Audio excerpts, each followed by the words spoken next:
Selamat pagi anak-anak. Gimana kabar kalian hari ini? Semoga kita tetap sehat selalu ya keadaan seperti ini. Sebelum kita memulai kegiatan proses pembelajaran kita, alangkah baiknya kita berdoa menurut agama dan kepercayaan kita masing-masing. Berdoa dimulai.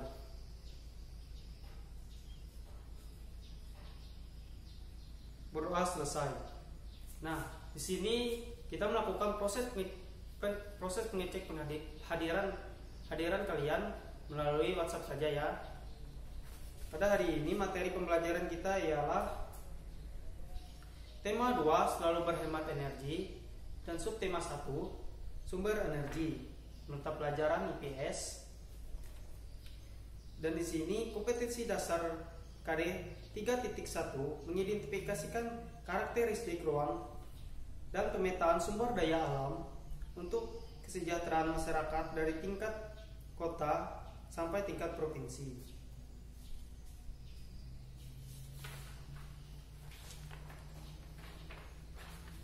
Masuk ke dalam materi pembelajaran kita. Di sini kalian sambil melihat buku paket kalian halaman 7, ayo membaca. Di sini ada bacaan teks dari sumber daya alam Indonesia. Di sini Bapak akan membacakan buat kita semua. Kalian juga sambil melihat buku paket kalian. Di sini Bapak akan bacakan, Indonesia memiliki sumber daya alam berlimpah. Disebut sumber daya alam karena berasal dari alam. Penduduk Indonesia dapat menikmati sumber daya alam tersebut untuk memenuhi kebutuhannya. Laut Indonesia terkenal karena ikannya, lahan yang subur menghasilkan padi, jagung serta tumbuhan lainnya yang sangat berguna bagi penduduk. Gas bumi, minyak serta logam banyak memberikan manfaat bagi masyarakat.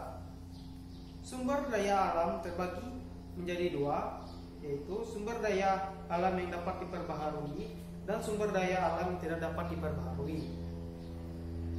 Sebagai anak Indonesia, kamu harus tahu apa yang termasuk dalam keduanya dan apa dampaknya apabila kita kekurangan keduanya. Penggunaan sumber daya alam yang berlebih akan mempengaruhi kehidupan manusia. Kita harus menghemat penggunaannya. Sumber daya alam yang dapat diperbaharui misalnya tumbuhan, hewan, sinar matahari, angin, air, dan tanah. Sumber tersebut termasuk kelompok sumber daya alam yang dapat diperbaharui karena terus tersedia dan dapat kita kelola untuk memperbanyak jumlahnya. Juga sumber daya alam ini sangat berlimpah. Agar sumber daya alam ini tetap tersedia, kita harus menggunakannya dengan bijak dan melestarikannya. Sumber daya alam ini sangat penting dan sangat penting untuk dijaga keberadaannya.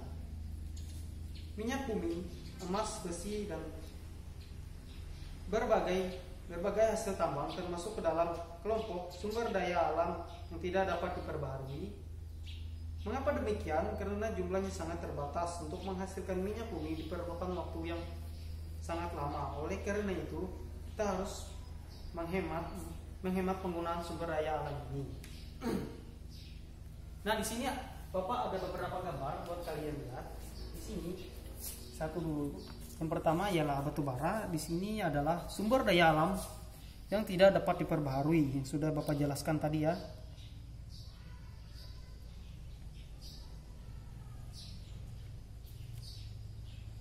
Nah, di sini sudah Bapak tempel beberapa jenis sumber daya alam yang dapat diperbaharui dan tidak dapat diperbaharui. Baiklah, di sini Bapak akan jelaskan satu persatu. Yang pertama ialah sumber daya alam yang dapat diperbaharui. Yang pertama ialah seperti hasil perkebunan, buah-buahan, seperti tanaman industri, perkebunan, tanaman hias. Dan kedua ialah hewan, sumber daya alam yang dapat diperbaharui.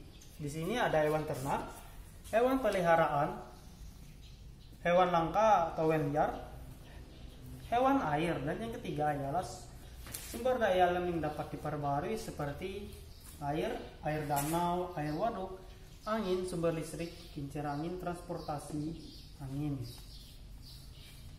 Dan di sini ialah sumber daya alam yang tidak dapat diperbarui.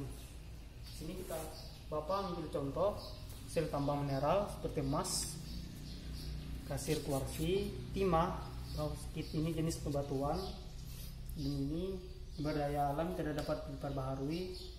Ada batu marmer, nikel, walin, biji besi, biji tembaga, fosfat. Dan ini sumber daya alam tidak dapat diperbaharui. Bensin, solar, minyak tanah, oli, karbon, gas LPG, dan ini tadi batu bara. Sudah Bapak jelaskan kepada kalian. Nah, di sini Bapak ingin menanyakan kepada kalian apakah ada yang kurang jelas dari materi yang sudah Bapak sampaikan tadi. Jadi kita sedikit saja ya, karena Bapak mengambil fokus pembelajaran IPS. Nanti bisa kalian tanya-tanya melalui WhatsApp, misalnya ada yang kurang jelas penjelasan dari Bapak. Nah, di sini Bapak mempunyai soal buat kalian. Sini ada beberapa soal dari 1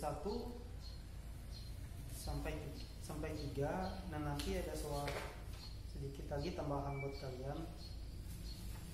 Kalian sambil lihat pada halaman 7 buku kalian. Di situ ada soal ayo berlatih.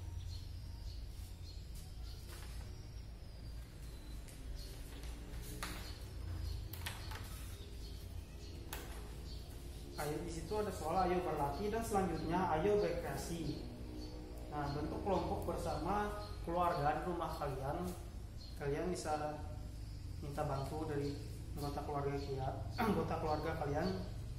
Di sini ada tugas, coba gambarkan kegiatan ekonomi serta usaha menjaga kelestarian alam yang cukup baik. Gambarkanlah semenarik mungkin, kemudian ceritakan isi gambar tersebut melalui video. Nah, di situ ini Bapak mengambil contoh jawabannya. Yang pertama, contoh gambaran kegiatan ekonomi serta usaha menjaga kelestarian dengan baik. Seperti menjaga lingkungan, itu kita melakukan kegiatan bersih-bersih, itu baik buat lingkungan kita, tidak buat lingkungan tapi baik juga buat diri kita sendiri. Dan banyak usaha yang kita lakukan agar kelestarian kebersihan lingkungan itu terus berlanjut. Nah, sampai kegiatan penutup.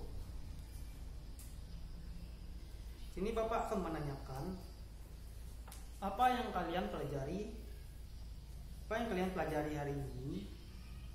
Dan pertanyaan kedua, bagaimana perasaanmu saat menyampaikan jawaban tentang sumber daya alam? Dan yang ketiga, kegiatan apa yang kamu sukai dalam kegiatan proses pembelajaran ini? Informasi apa yang ingin kamu ketahui lebih lanjut? Dan selanjutnya, bagaimana cara kamu mendapatkan informasi tersebut? Di situ ada kegiatan refleksi dari Bapak. Pertanyaan beberapa tadi itu bisa kalian tulis melalui tulis saja di buku kalian, kemudian kalian foto dan kirim ke Bapak biar Bapak lebih tahu apa yang kalian ingin lebih tahu tadi dalam pertanyaan, bagaimana pendapat informasi tersebut, dan bagaimana Bapak ingin tahu kalian mengambil informasi tersebut dari mana, dan apa yang kalian yang sukai dalam pelajaran tadi. Nah, apakah ada yang kurang jelas, bisa kalian tanya-tanya lagi dengan Bapak. Dan kemudian Bapak akan menarik kesimpulan dari proses pembelajaran kita pada hari ini. Dan materi pembelajaran IPS tadi ialah Indonesia merupakan negara yang memiliki sumber daya alam yang sangat banyak, yang berlimpah, terutama dari sumber daya alam yang dapat diperbarui dan tidak dapat diperbarui. Sumber daya alam yang dapat diperbarui tadi seperti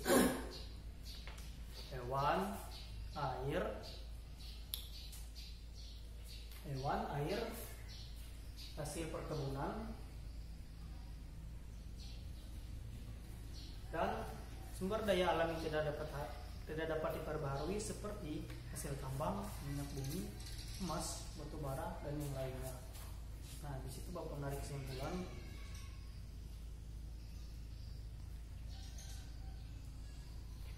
Nah, di sini kita akan mengakhiri proses pembelajaran kita. Misalkan di sini Bapak akan menanya lagi jika ada yang kekurangan ataupun ingin menanyakan sesuatu tentang proses pembelajaran kita pada pagi hari ini, kalian bisa tanya-tanya dengan Bapak lagi. Nah, sebelum kita mengakhiri proses pembelajaran kita, alangkah baiknya kita berdoa menurut agama dan kepercayaan kita masing-masing. Berdoa dimulai. Berdoa selesai. Terima kasih.